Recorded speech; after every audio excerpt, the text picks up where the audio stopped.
Je mets Castaner hors du jeu parce que lui, c'est Rantanplan. Attention, qui que vous soyez, attention, cette fréquence est exclusivement réservée aux urgences. Sans blague! Et vous croyez que j'appelle pour commander une pizza? Mais vous savez que vous commencez à m'énerver avec vos questions. Oui, mais... Est-ce que je vous en pose des questions, ouais? 33e émission d'On Nettoie l'info hebdo. On va faire le point aujourd'hui sur la situation politico-économique de la France à l'approche du grand déconfinement et à exactement 2 ans de la prochaine élection présidentielle. Remaniement, repositionnement, nouvelles alliances, enjeux sociaux. On en parle tout de suite avec Monsieur Corias. C'est parti. Le ministre de la Santé met en garde, il n'est pas garanti que le déconfinement se fasse le 11 mai. Olivier Véran s'accorde le droit de repousser la date prévue en cas de relâchement des Français. Si le nombre de nouveaux malades devait être trop élevé, la date de levée du confinement pourrait être remise en question et sera appréciée selon les départements. Tout le scénario construit dépend du respect, jusqu'au dernier moment, du confinement. Toujours pas de certitude pour les vacances d'été des Français, mais son pronostic n'est pas optimiste. Il y a peu de chances que le virus décide de partir en vacances. Je ne m'engagerai pas sur l'achat d'un billet d'avion cet été. Autre thème abordé, celui des masques chirurgicaux vendus dans les grandes surfaces. Olivier Véran tente de désamorcer la polémique, mais reste confus. J'aurais préféré que la distribution de ces masques reste gérée par les pharmaciens et soit destinée au public médical, aux personnes vulnérables et aux malades. Les soignants doivent avoir des masques soignants et le grand public des masques grand public, filtrants et réutilisables. Enfin, Olivier Véran ne se dit pas convaincu que la France soit prête à faire face à une grande catastrophe épidémique. Il appelle à repenser les capacités de l'État, à anticiper et à gérer ce genre de crise. C'est une ancienne avec un T, c'est-à-dire une chose qui revient inlassablement. Depuis environ 2 ans, Emmanuel Macron devrait se séparer d'Édouard Philippe et entamer un renouvellement d'équipe dans les prochaines semaines, histoire de tenir de manière inespérée jusqu'en 2022, là où se dessine une élection qui pourrait bien lui être favorable. Enfin, on va en discuter. Alors sur le largage d'Édouard Philippe que les médias commencent à annoncer, les initiés savent très bien que c'est le couple Édouard Philippe, Alexis Kohler qui gère et applique le pouvoir exécutif en France. Et du coup, le véritable enjeu, si jamais Édouard Philippe était poussé vers la sortie, la question c'est quid d'Alexis Kohler, Alexis Kohler que certains appellent le véritable président de la République. S'il reste en poste, il est certain que ce représentant de l'État profond continuera à infléchir la politique française. Et encore faut-il savoir, s'il reste en poste, et encore faut-il savoir avec qui il serait associé et la teneur de leur relation. Donc on va y venir, on va donner quelques bruits de couloir à nos auditeurs, mais plus que les personnes, c'est vraiment l'intention d'Emmanuel Macron qui nous interroge et qui s'avère de plus en plus déterminante. Il lui reste 2 ans à tenir avant l'élection, si tant est que l'élection présidentielle de 2022 ait bien lieu, on ne saurait en présager. Et il faut qu'Emmanuel Macron conjugue avec, on en parle depuis plusieurs émissions, avec la pression populaire, c'est-à-dire la situation sociale brûlante en France, et la pression élitaire, c'est-à-dire la pression que lui met l'État profond. À savoir que ces 2 pressions, ces 2 blocs, finalement, veulent la peau d'Emmanuel Macron d'une manière ou d'une autre. Et donc, le président Macron doit trouver un point d'équilibre, un difficile point d'équilibre dans ce contexte. Donc, la solution pour lui pourrait être un basculement d'un côté ou d'un autre de la pression, mais on a vraiment l'impression qu'il n'en est finalement pas capable. Il est incapable de prendre des décisions fortes. Il a continuellement un train de retard. On se souvient que cette idée de se séparer d'Édouard Philippe et d'Alexis Kohler date déjà de l'affaire Benalla. C'est-à-dire qu'il y a déjà 2 ans, ça aurait dû être fait et ça n'a pas été fait. Je rappelle à nos auditeurs que lorsque Nicolas Hulot a quitté le gouvernement, donc c'était quasiment au début du mandat d'Emmanuel Macron, il était déjà question d'un remaniement en profondeur et ce n'avait pas été effectué parce qu'il n'y a pas de réactivité. Il y a une incapacité de la part du président à gérer les rapports de force, à refuser les rapports de force. Voilà, donc on a un problème structurel de ce côté-là. Si on rajoute à ça la sclérose générale du système politico-administratif français, qui est qui donne cette espèce de mélange entre incompétence et nuisibilité, qui s'incarne dans beaucoup de personnalités du monde politique, eh bien nous avons cette situation et tout pousse vers finalement la continuation de cette politique petit bras catastrophique de gestion de crise perpétuelle. Alors on a vu le président Macron appeler à une union nationale, oui évidemment, mais nous sommes en plein processus de désintégration globale, et cette union nationale, eh bien, il y a très peu de chances qu'elle advienne, parce que, alors il y a 3 scénarios par rapport à l'union nationale. Le premier scénario, ça serait effectivement la véritable solution par rapport à tout ce que je viens de décrire, par rapport à ce processus de désintégration, justement, ça serait renversement de la table, dissolution, et là, évidemment, on bascule dans quelque chose à l'italienne, dans une solution à l'italienne. Emmanuel Macron qui appellerait Marine Le Pen, Jean-Luc Mélenchon, Arnaud Montebourg, Hubert Védrine, voilà, donc on aurait quelque chose de populaire, populiste. Ça, c'est une hypothèse, c'est pour l'Union nationale, pour les plus optimistes. De l'autre côté, on pourrait avoir le versant plutôt national-sioniste, c'est-à-dire l'union nationale du macrono-lepénisme déjà décrite par Todd il y a quelques mois, c'est-à-dire cette espèce d'union où Marine Le Pen gérerait l'intérieur, elle ferait la police, elle gérerait la colère populaire, celle des banlieues et des gilets jaunes soi-disant d'extrême gauche, avec l'idéologie Zemmour dans la tête, et Emmanuel Macron qui lui s'occuperait de la question nationale, internationale, et continuerait sa politique finalement européiste et économique, à la solde des grandes puissances financières. Voilà, ça pourrait être aussi une union nationale finalement, et l'hypothèse la plus probable de cette soi-disant union nationale, de cette falsification de l'union nationale, ça sera la continuation, petit bras, de la politique actuelle. Donc gestion de crise perpétuelle, gestion de crise à court terme, avec le président qui se dit puisqu'il a tellement confiance en lui, qu'il se dit que de toute manière il s'en sortira, parce qu'il est tellement arrogant qu'il pense que ses ennemis n'auront pas sa peau, et quelque part ils ne peuvent pas vouloir sa peau. Et donc dans ce cas-là, oui, il se séparera d'Édouard Philippe, il fera monter certainement Bruno Le Maire, Bruno Le Maire qui est son bras droit, de toute façon il y a plus grand monde, il faut le dire à nos auditeurs, dans l'équipe, dans le premier cercle d'Emmanuel Macron, il y a Bruno Le Maire, Marlène Schiappa, Sibeth Ndiaye, c'est-à-dire qu'on en est vraiment là. Donc Édouard Philippe poussé vers la sortie, Bruno Le Maire qui prend Matignon, on n'est même pas sûr qu'Alexis Collère dégage, Darmanin qui pourrait monter, voilà, donc finalement ça serait vraiment tout change pour que rien ne change, et encore une fois on attendrait, enfin le président attendrait que les choses se passent, quoi. Voilà, donc on pourrait être dans ce scénario, c'est ce qui semble se dessiner, c'est ce qui est le plus plausible en fonction des caractéristiques psychologiques du président et de l'étude factuelle vraiment de ses réactions des dernières années. Alors, Monsieur Corias, qu'est-ce que vous pensez de ce scénario? Qu'est-ce que vous pensez de l'Union nationale? Comment vous voyez la suite?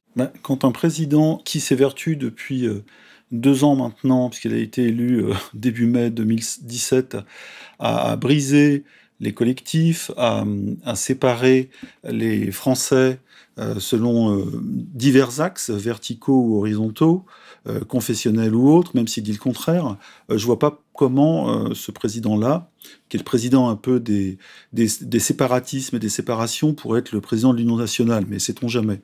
Quant au scénario Marine Le Pen, même si tous les deux trouvent un intérêt à ne pas s'agresser directement ou seulement en langage, je vois pas une gestion de l'intérieur par Marine Le Pen et de l'international par le président, parce qu'il y perdrait ses voix de gauche et ses voix des banlieues. Bref, on se dirige plutôt vers un tout change, rien ne change à la française, ces espèces de remaniements qui font juste jouir les éditorialistes des médias mainstream, mais qui finissent par gaver les Français, voire les énerver. On sait bien que le président ne deviendra pas antilibéral du jour au lendemain, et puis surtout qu'il changera sa politique, une politique pro-banque, pro-multinationale, et qui se fout un petit peu des conséquences sociales sur les Français.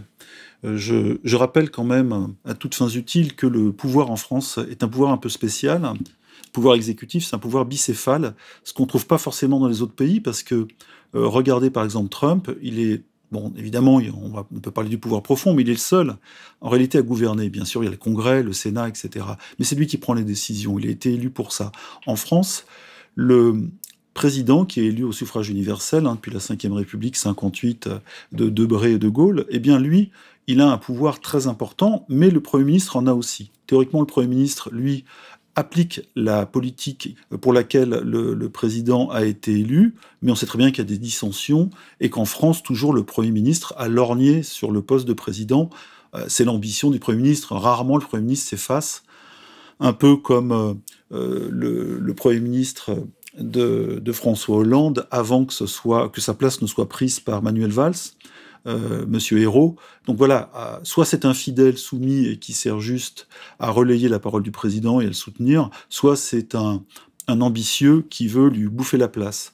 Eh bien, en ce moment, on voit bien que Édouard Philippe, il a l'avantage un peu dans la presse de droite, la presse libérale, il est considéré comme un Premier ministre solide, qui dit la vérité, qui est réaliste. Et on disait la même chose avant de Sarkozy avec Chirac et de Valls avec Hollande. C'est toujours un peu le même système. On nous voit un Premier ministre qui dit voilà, c'est l'austérité, serrons la ceinture, et puis le président qui se garde les bonnes nouvelles. Donc on a un peu un jeu, une coproduction avec le bon flic et le méchant flic.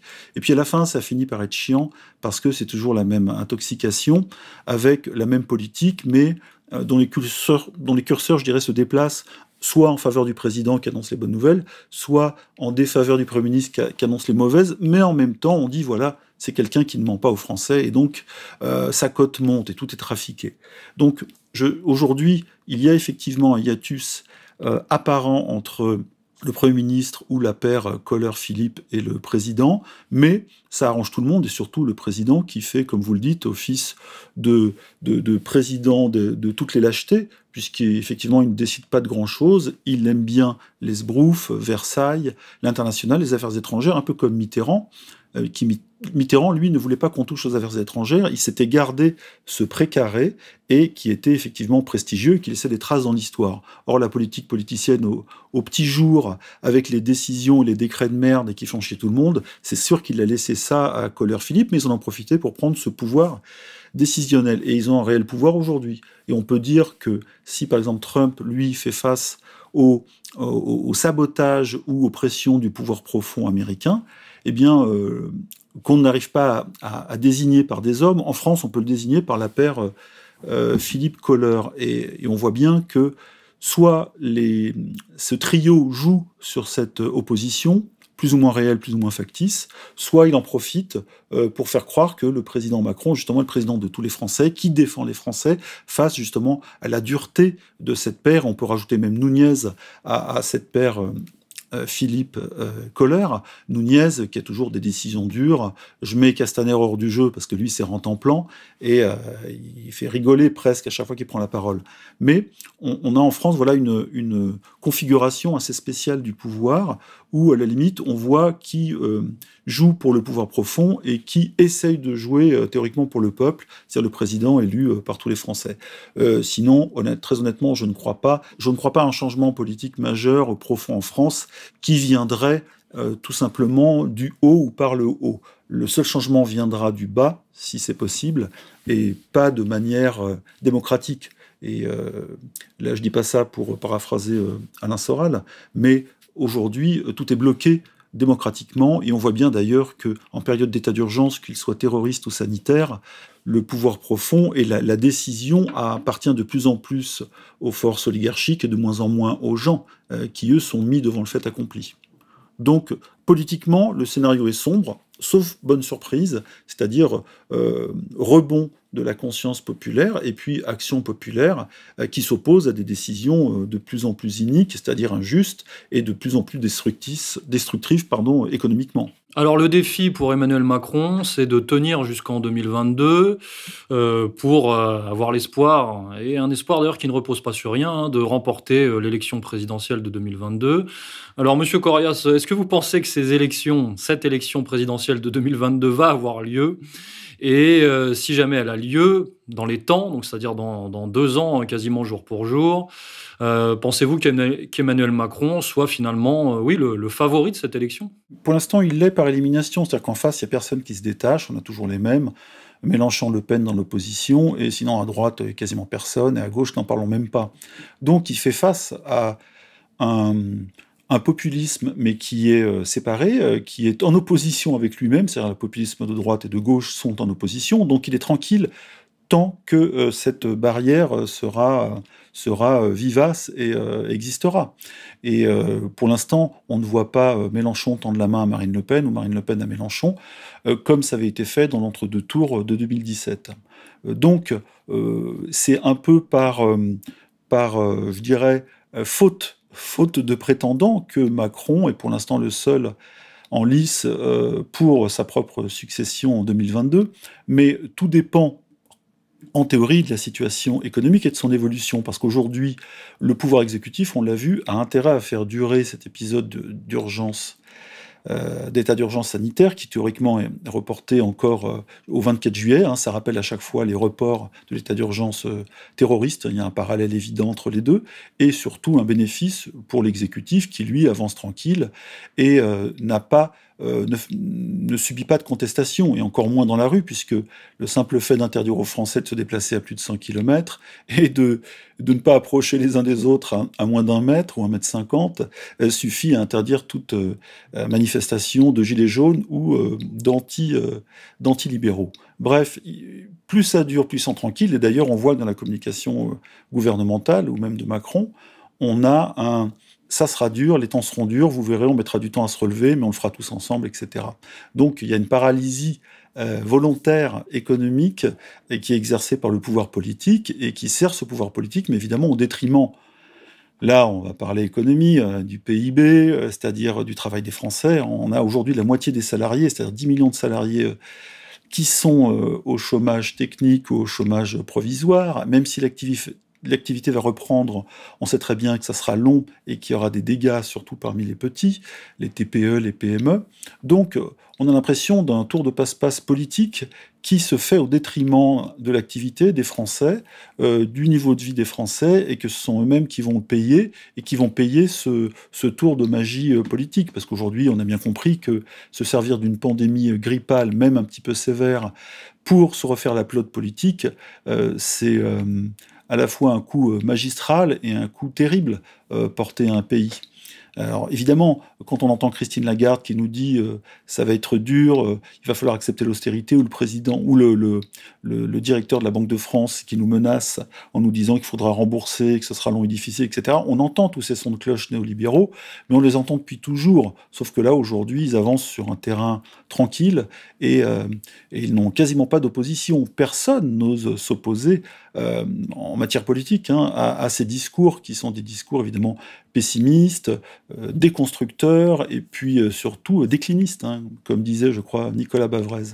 Voilà, donc à l'horizon 2022, on ne sait pas ce qui peut se passer, mais si l'activité reprend et que les Français retrouvent le chemin du travail, etc., on peut penser que, comme dans tout épisode de guerre, le président, c'était le cas de Bush en 2001, en sort vainqueur, c'est-à-dire c'est celui, on dit souvent, on ne change pas de général pendant la guerre ou pendant une bataille, et c'est un peu là-dessus que va jouer Macron, que ce soit avec Philippe Kohler ou d'autres, en se disant, aujourd'hui, on est obligé de faire confiance à ma personne pour aller traverser cette guerre. Or, il n'y a pas de guerre, il y a juste une guerre du haut contre le bas, mais les gens se retrouvent en état de guerre avec quasiment du rationnement à tous les niveaux, alors qu'ils n'ont rien demandé, et que lorsqu'on écoute les experts ou les scientifiques à propos de cette grippe, on a l'impression que la punition politique est démesurée par rapport à l'état sanitaire réel du pays. Alors, vous vouliez faire un petit point justement sur la question économique et sociale ? Oui, on va passer rapidement dessus. Je ne vais pas rappeler les chiffres qui ont été annoncés ici et là. Premier trimestre, baisse du produit intérieur brut de 5 à 6%, etc. On a donc la moitié des travailleurs en chômage partiel, on a une hausse du chômage de plus de 7%, et même si l'activité reprend, effectivement, ça sera difficile de récupérer tout ce qui a été mis par terre. par le gouvernement. Et du coup, la question est, quelle est là aussi la marge de manœuvre d'un président qui, on le sait, travaille main dans la main avec le MEDEF, qui lui a envie de voir l'économie repartir et ne veut pas trop de casse sociale, ni encore moins économique. La question se pose aussi de la réaction des ménages et des entreprises, les entreprises qui vont tout faire pour redémarrer le plus vite possible, ce que veut justement Bruno Le Maire, et puis les ménages qui, eux, n'ont quasiment rien dépensé à part la bouffe pendant cette période de confinement et qui vont se demander à quelle sauce ils vont être mangés. Inflation, superinflation, dans les mois qui viennent, et puis comment ça va se faire aussi pour la dette, comment on va devoir rembourser, puisqu'il faut rembourser, mais ça c'est le discours officiel. Et donc il y a une crainte économique, et on sait très bien qu'en économie, la crainte ou la défiance ou la méfiance n'est jamais bonne. Et là, je ne veux pas parler en tant que libéral ou néolibéral, mais il faut effectivement, pour que tout reparte bien, une confiance. Et pour l'instant, ça n'en prend pas le chemin, puisque les grands parleurs de l'économie, que ce soit Christine Lagarde ou même Bruno Le Maire ou même Olivier Véran, qui s'en mêle, puisqu'il parle économie dans ses points presse, eh bien, sont pas au beau fixe, et on a l'impression que ça les arrange. Et pourtant, ces gens-là étaient toujours à nous présenter l'économie comme la chose numéro 1 à respecter, avant même le social. Et aujourd'hui, on voit que ces gens-là la piétinent. Donc, s'il y a une ingénierie en cours, elle est quand même très étrange, et de la part des gens qui mettent l'économie avant toute chose, la politique et le social, on se demande jusqu'où ils vont aller pour raffermir leur pouvoir. Et je pense que 2022, l'horizon 2022 est très très très loin aujourd'hui, parce que chaque jour, il peut se passer des choses, et le déconfinement qui sera, ou le dégel qui sera à l'œuvre à partir du 11 mai, ce sera aussi un dégel des colères qui ont été gelées pendant toute cette séquence terroristo-sanitaire, et on peut s'attendre effectivement à une rentrée sociale, par exemple en septembre, ultra violente. Et là, je ne fais pas que paraphraser les projections du renseignement français. Eh bien, on va se quitter là-dessus, colonel. Au revoir. Chers auditeurs, voilà pour ce topo, cette photographie de la situation politico-économique. La France est bien empêtrée dans un processus de désintégration. Et à moins d'un sursaut, elle s'engluera dans la poursuite de la gestion de crise perpétuelle ou carrément dans la dictature communautaire intégrale, ce dont nous ne sommes pas tout à fait loin, étant donné que nous représentons actuellement le dernier bastion, le dernier refuge des parasites du nouvel ordre mondial. Bon mois de mai à tous, on se retrouve la semaine prochaine sur ERFM.